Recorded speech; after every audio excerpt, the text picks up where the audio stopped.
Hello, I'm Andrew Cormack, Business Development Manager, Investment Solutions for Credo Wealth based in Johannesburg. Rather than flooding your inbox with daily updates about short-term noise, Credo has decided to produce a series of brief, investor-friendly webcasts that address topical and timeless issues within investing. With so much happening in the markets, investing with a long-term view through the cycle is challenging. We hope you find these investment insight videos interesting and informative. Credo was founded in 1998 as a client-centric wealth management firm. Everything we do revolves around the central proposition of providing our clients with top-notch investment services. This includes both discretionary asset management investment solutions and a wealth platform for clients to access the market directly.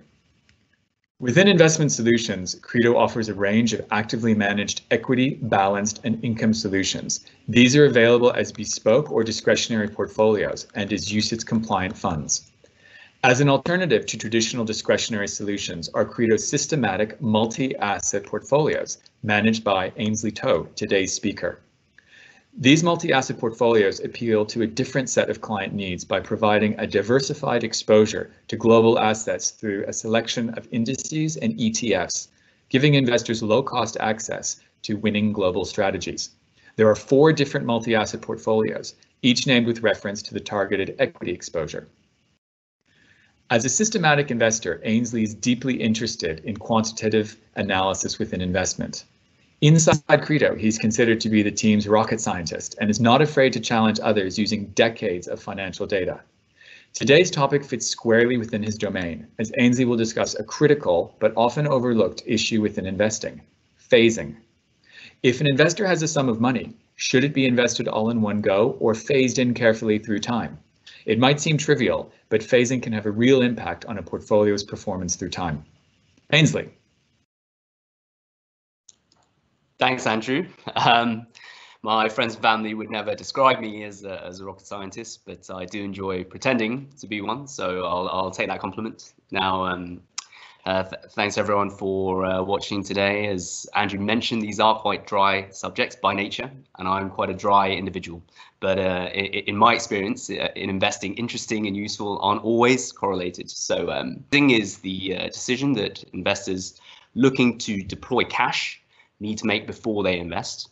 And I'm not going to spend as much time on what to invest in. That's a whole nother presentation, but more on the how and the when you do it.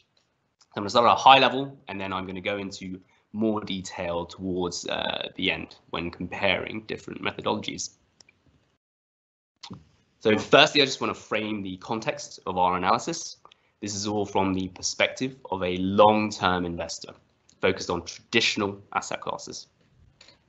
This is a chart of 90 years of real returns across 3 asset classes: cash, bonds, and equities.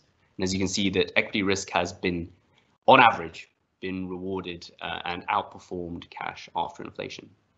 So when looking at both phasing and rebalancing, this is the specific case that we're focusing on is investors allocating to equities and bonds because they believe they'll have a higher expected return than cash. And this makes sense because a long-term investor who doesn't expect a positive return from these assets wouldn't be including them in their portfolio. If they believe these assets had a negative long-term real return, then their chosen portfolio would be to short these assets. Phasing goes by many names, including dollar cost averaging, pound cost averaging, tranching. Perhaps it's just a British thing, but I'm going to call it phasing in this presentation as it's currency neutral. And we'll begin by explaining what phasing is. So if you start by looking at the chart on the right, this is the asset allocation of an investor who's putting all of their money in as a lump sum from the beginning. So they're 100% invested in their risky portfolio throughout. Instead, the investor could phase it in over time, as per the chart on the left. So this is an illustration of monthly phasing. Here their portfolio is allocated to cash at the beginning, and they invest a 1/12 of their portfolio each month until they're fully invested after 12 months. And they earn the risk-free rate on cash whilst it's uninvested. So you can see from the two graphs, phasing is just taking risk later. So we're going to compare the first 12-month periods for different phasing approaches to 12 months in the lump sum approach. And given the context that this is a portfolio that you want to be invested in for the long-term expected returns, you should already have an intuition about which asset allocation would outperform. Now let's look at some data. So here we're comparing 12-month periods for the different approaches since 1926. The portfolio we're looking at to invest in is a 60% equities, 40% bonds, traditional long-only portfolio. The first column there on the left is the monthly phasing approach that I mentioned in the previous slide. And the last column on the right in green is the lump sum approach. In between these two, we've got different frequencies. So you're investing in tranches, and the amount of phasing you're doing depends on how often you are tranching. So whereas the monthly phasing approach, we're investing over 12 tranches, 1 per month. The next one, we're investing every 2 months. We have 6 tranches. And if you go down to 6 months, we're only investing twice, half at the beginning and half 6 months into our phasing period. If you look at the median outcomes here, these are the returns for the median 12-month period in our whole data set. And you've had higher returns the earlier you're invested. So lump sum is the highest since you're fully invested from the start. And every 6 months, you're 50% invested from the start, etc. Now, this makes sense intuitively since the expected returns from your portfolio are positive. So you're getting less of it the longer you delay your investment. But that's not the whole picture. So there's also wider dispersion of outcomes the earlier you're invested. As you can see here in the red and green circles, the worst outcome for lump sum investing is much worse than the worst outcome in monthly phasing. The relationship is pretty linear with the number of tranches you're using. So when you're invested earlier, not only do you capture more of the positive expected return, but you're also exposed to more of the risk. So the bottom line is that by phasing your investment, you're getting less of the good thing that you wanted in the first place, but you're also exposed to less of the risk. Lump sum has been better on average, but phasing has been better for softening the worst case scenario. Now, just looking at monthly phasing versus lump sum, for simplicity here, we can compare the results to the same approaches, but investing in a 100% equity portfolio. So the big picture for outcomes is the same. You're getting a higher median return, higher median outcome, I should say, for lump sum investing. The higher risk premium in a 100% equity portfolio has resulted in a bigger gap between the median outcomes with phasing. You also have a lower worst outcome. So because you've got higher risk, you're exposed to higher risk with a 100% equity portfolio, there's a bigger gap in the best and worst outcomes. One way to interpret these numbers qualitatively is that the reduction in the median outcome you get from phasing is the opportunity cost of avoiding the worst case scenario where you're investing all of your money in one go just before a market crash. Now, we've just looked at magnitude of outcomes. Another way is to look at the data in terms of how often each approach outperforms. So of all the 12-month periods we're looking at, the lump sum approach outperformed each phasing frequency around 72 to 74% of the time.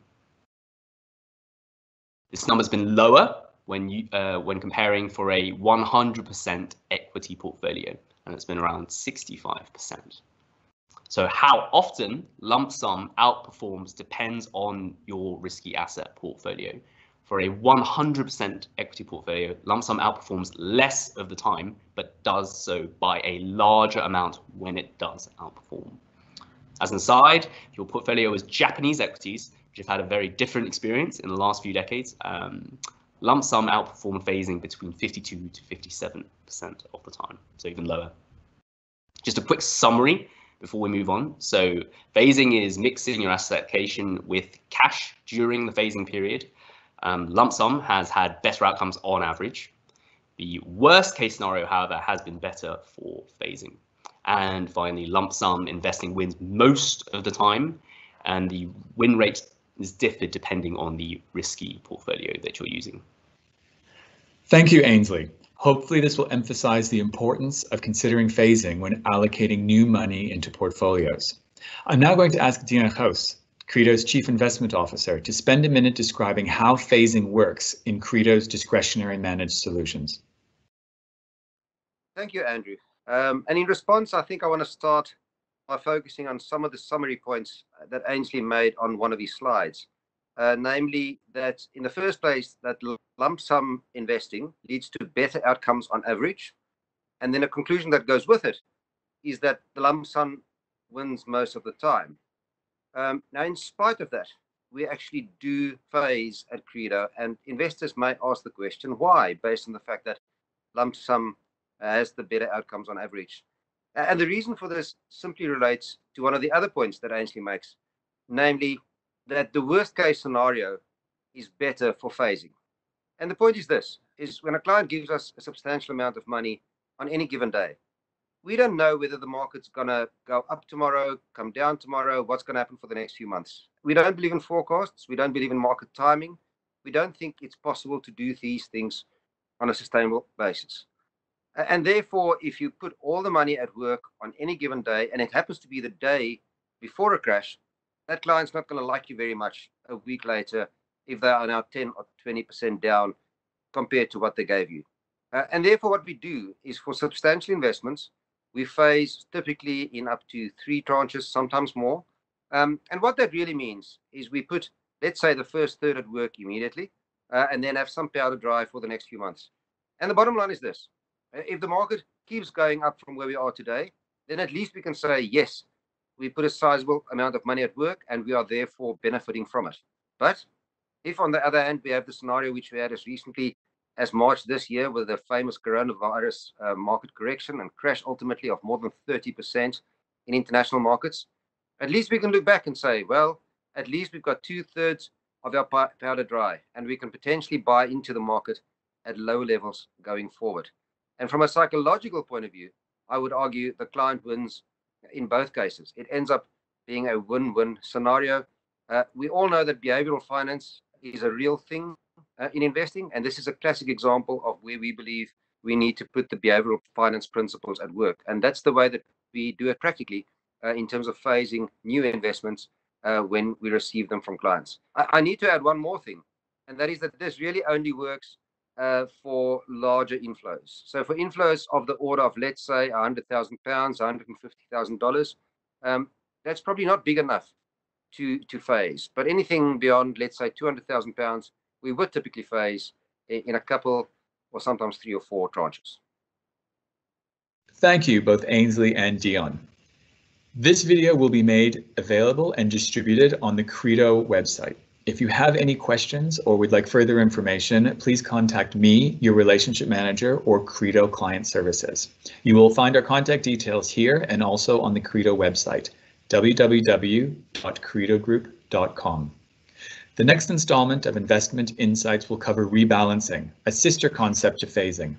Remember, when you think of investing, think of Credo. Thank you and goodbye.